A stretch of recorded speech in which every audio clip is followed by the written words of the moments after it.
respeito à esposa de Alexandre de Moraes, que teve agora o nome colocado na lista das sanções por meio da Magnitsky. Clarissa, imagino que o ministro já tinha alguma expectativa que esse movimento ocorresse, né? Porque já deveria ter algum olhar em cima da esposa também que receberia uma sanção. O fato é que agora, esperando ou não, de fato foi oficializado. Elisa, desde agosto a gente vê o deputado Eduardo Bolsonaro dizendo que havia alguma expectativa ali pelas conversas que ele vinha tendo lá nos Estados Unidos de que as sanções da Lei Magnitsky fossem estendidas à mulher do ministro Alexandre de Moraes. Eduardo Bolsonaro, inclusive, ia para as redes sociais e costumava dizer que a mulher de Alexandre de Moraes seria o braço financeiro do casal. Ele usava esse termo para sugerir aí que ela teria aí, ou teria pelo menos grande controle sobre as finanças ali da família e que, portanto, seria um alvo necessário para que a restrição a Alexandre de Moraes fosse eficaz.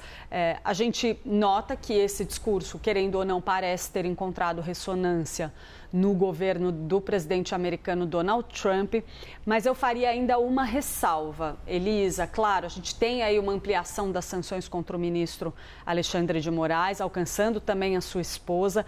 Temos a inclusão de uma pessoa jurídica nas sanções, o que é um ponto relevante a ser avaliado ali para a gente entender qual que é a magnitude da imposição dessa lei quando a gente está falando de uma empresa. Mas, para além disso, a gente vê um foco ainda muito centrado no ministro Alexandre de Moraes individualmente e, claro, no seu círculo muito próximo. Isso frustra um pouco aquela expectativa que havia em vários setores do bolsonarismo, na época ali do julgamento do ex-presidente Jair Bolsonaro no Supremo Tribunal Federal, de que os Estados Unidos ampliassem as sanções da Lei Magnitsky para os outros magistrados que votaram a favor da condenação de Bolsonaro no STF. Tinha ali essa expectativa entre vários aliados do ex-presidente Jair Bolsonaro que, de fato, crescesse o leque alcançado pela Lei Magnitsky após o veredito no Supremo Tribunal Federal. Não é exatamente isso que a gente está vendo. Lembra, né, Elisa, que inclusive Marco Rubio chegou a ir a público dizendo que haveria decisões a serem tomadas muito em breve, nas semanas seguintes, sim, em que haveria essa ampliação das sanções? A gente percebe que o foco continua sendo apenas a figura de Alexandre de Moraes, claro, alcançando o seu círculo próximo, mas muito mais concentrado ali.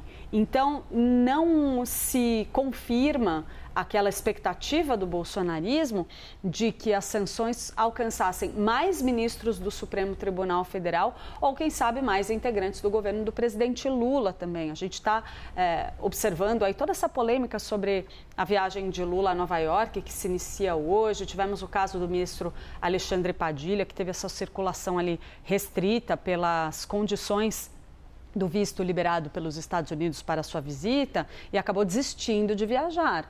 Mas ainda assim, quando a gente está falando de Lei Magnitsky, a gente observa ainda o foco central na figura do ministro Alexandre de Moraes, sem aquela ampliação significativa do leque que era esperada e até defendida por alguns setores aí do bolsonarismo. Elisa.